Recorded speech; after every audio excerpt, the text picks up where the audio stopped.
Mga kanukis, good morning, good morning. Once again, welcome back to my channel. This is Jojo Siamo TV. Kung baguhan ka pa lang sa channel na to mga kanukis, please subscribe and hit the notification bell button and select all mga kanukis para parati kang updated or parati kang mauna sa mga bidyong i-upload natin mga kanukis.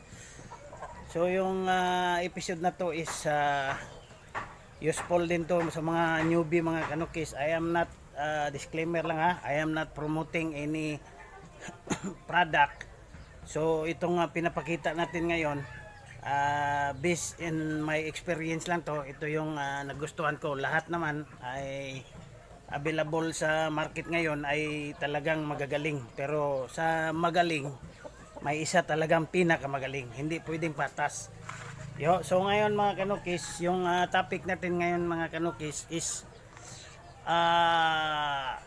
about deworming or purga sa Tagalog. Purgahin natin para mamatay yung mga parasite na sa loob, all parasite na sa loob ng tiyan ng manok. Kasi very important to mga kanukis, lalo na pre-range. Ang pinakakuan nito pre-range, kailangan may periodic kuan talaga tayo, yung tinatawag nating periodic na purga. Pag meaning periodic, buwan-buwan or every 2 months, every 3 months yung periodic. So kailangan yan, lalo na naka pre-range yung manok natin, lalo na yung meat production type or yung warrior type, lahat coverage talaga dapat magpurga tayo mga kanukis. So ano-ano ba yung mga klaseng pampurga? Kasi dalawa yan. So ipapakita ko sa inyo dalawa. Ito, may form ito sa pampurga. Ito yung Wormal tablet. So ito, binibigay ito sa 8 weeks na manok hanggang pataas. So at least bigay ka ng 1 tablet kada per head, every repeat mo every month or 2 months. So ang question dyan, pwede ba to sa mga sisiw? So X mga kanukis, dahil nasa description niya talaga 8 weeks talaga. So paano ba yung mga sisiw?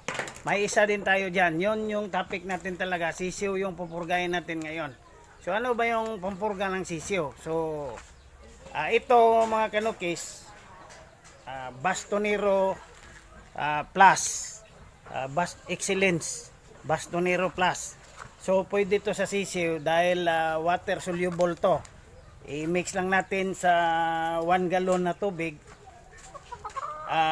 Yun na pwede na natin ipurga mga kanukis. At least ang coverage nito pwede sa sisiw to.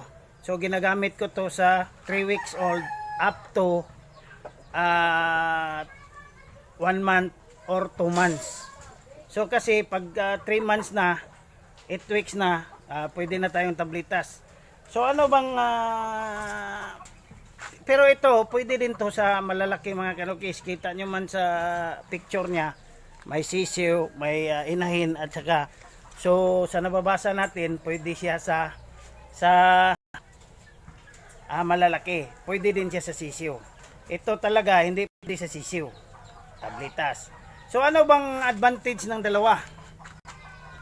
So ano bang saan ba yung mas advantage? Para sa akin mga kanukis, mas advantage to dahil pwede sa sisiw, pwede siya sa malalaki.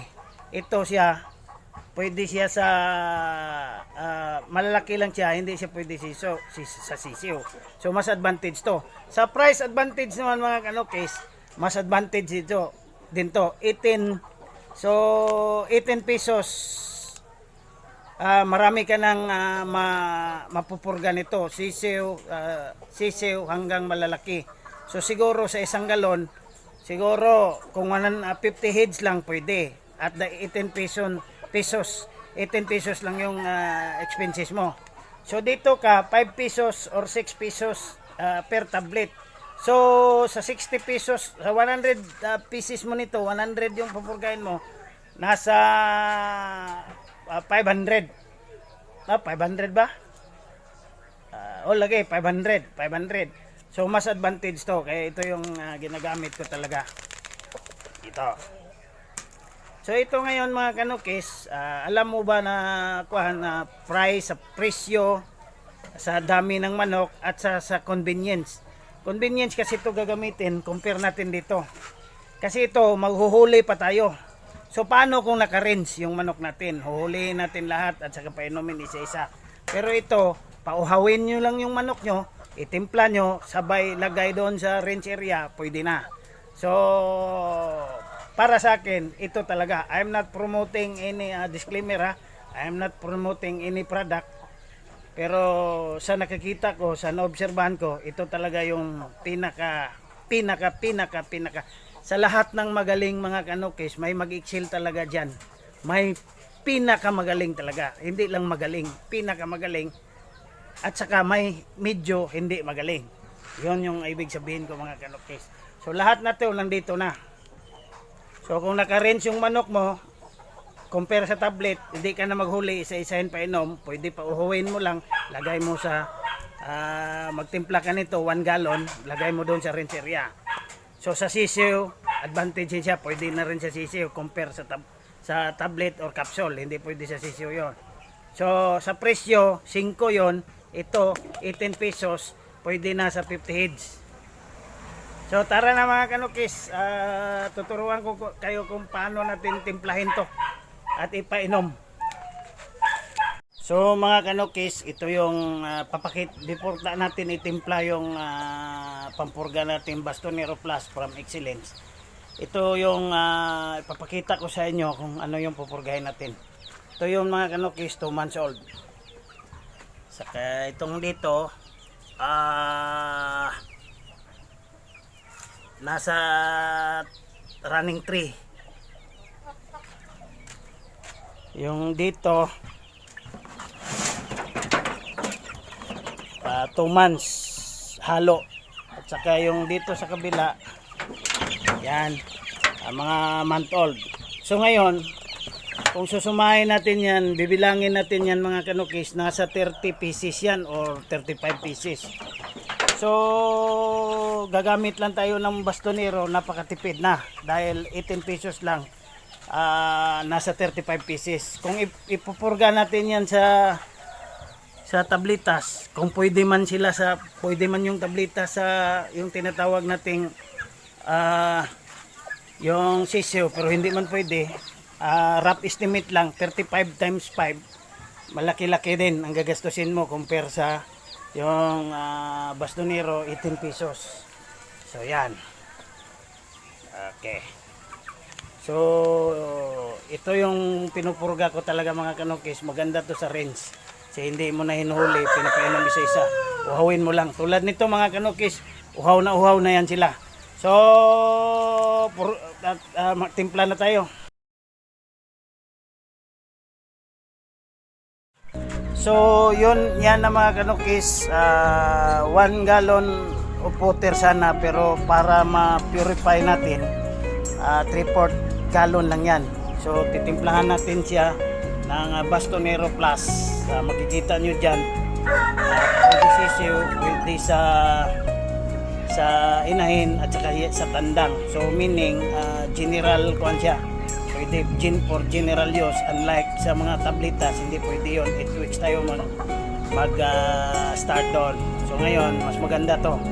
So timplahin na natin itong Bastonero Plus mga kanukis.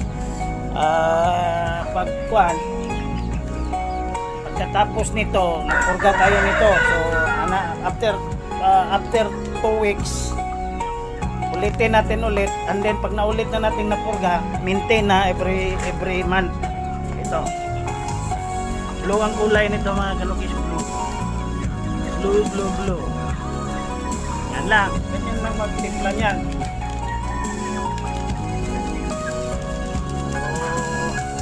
Papainom natin yan sa mga alaga natin. Wow na yan sila ngayon, talagang baka na nila yan mga kanukis. So, okay lang, i-dissolve lang natin sa tubig dahil water soluble to. dapat yan. So blue.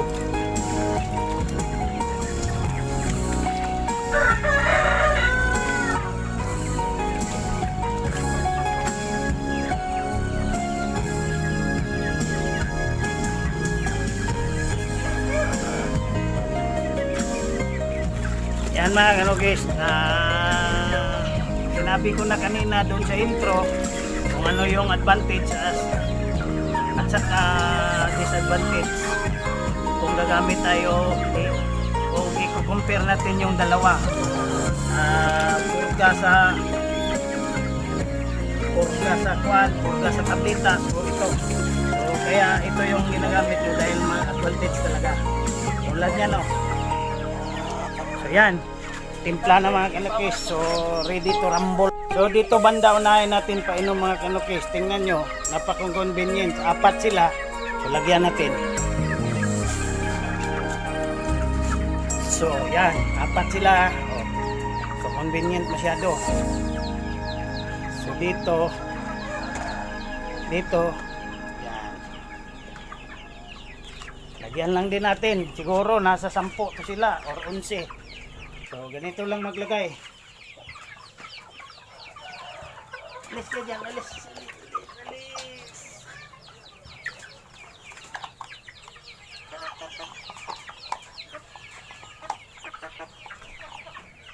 Tagal naman.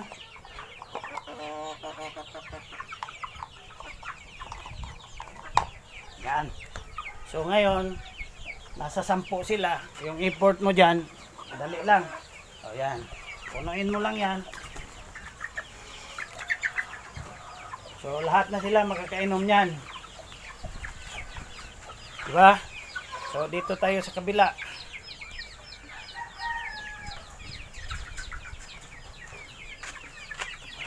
Kung dito siguro nasa 10 to 10. Mas pinaikli yung kuan mo dito mga kanukis. Yung import mo. Tsaka napakaganda pa ng product. Yan.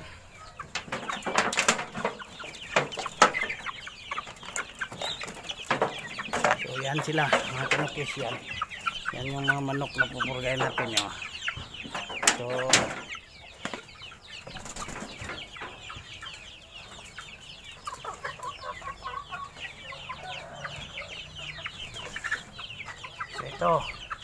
ito na, takip, lagyan natin ng takip. So uhaw na yan sila.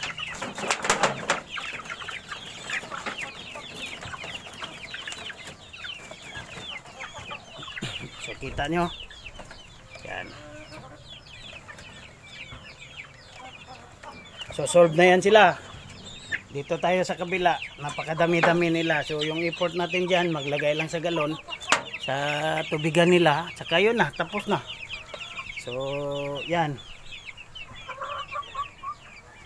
yes, kaya dyan timplahan.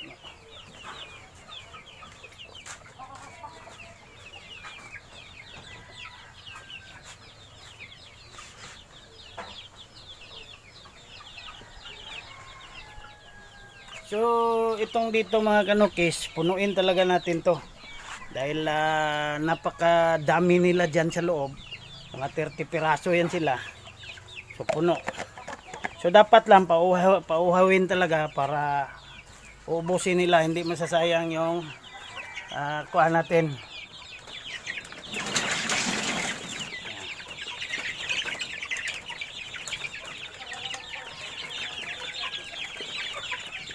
Tingnan mo ha, pa closer look tayo. Nag-aagawan sila. Yan. Nag-aagawan sila mga kanukis. Yan. Yan yung advantage yan.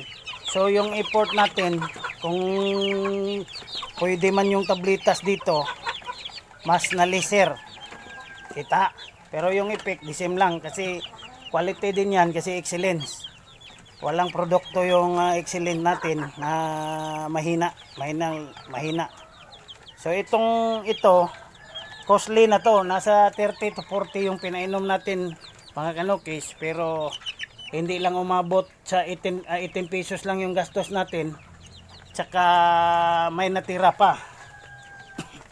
So sa 18 pesos natin, may natira pa yan mga kanukis. Oh. Yan. Dami pang natira. So 18 pesos. So nakakiter siya ng mahigit 30 to 40 heads. So in-administer natin, ginawa lang natin sa loob ng ilang minuto.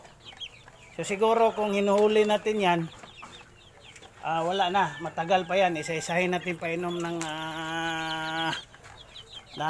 tablitas. At saka yung advantage nito, mas advantage to sa naka-rinse.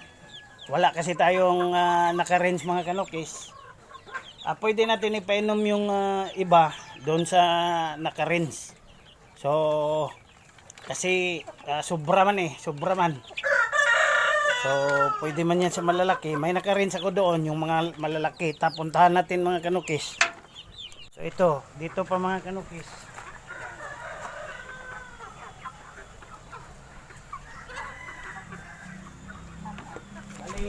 Tatlo din sila dito.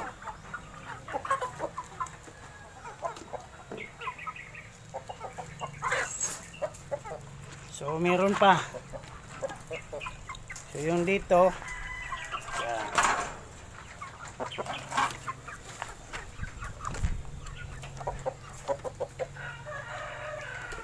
Saka yung natira, lagay natin sa rinse.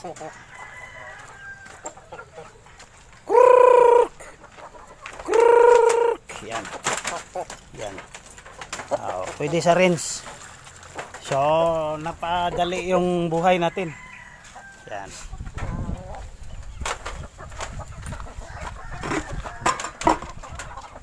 So, mga kanukis, tapos na tayong magpurga. I hope na gustuhan nyo yung episode na to mga kanukis. Malaking tulong yan para sa mga newbie. So, disclaimer lang, wala tayong pinopromote dito. Pero as per sa experience natin, yun ang pinakamagaling para sa akin. Kasi price wise, yung management, madali lang siya i-manage, madali painom. So yun ang importante. Saka kung may comment kayo mga kanukis, comment down below kung ano yung gusto nyong tira natin in the next episode mga kanukis. So marami palang salamat sa lahat na parating sumusuport sa video ko, at saka yung sa mga silent viewers natin dyan, saka yung sa hindi pa naka-subscribe, please subscribe mga kanukis. So ito palang hawak ko ngayon mga kanukis, kunting trivia lang. Ito pala yung natin, yung White Dragon Plucker, top spin to.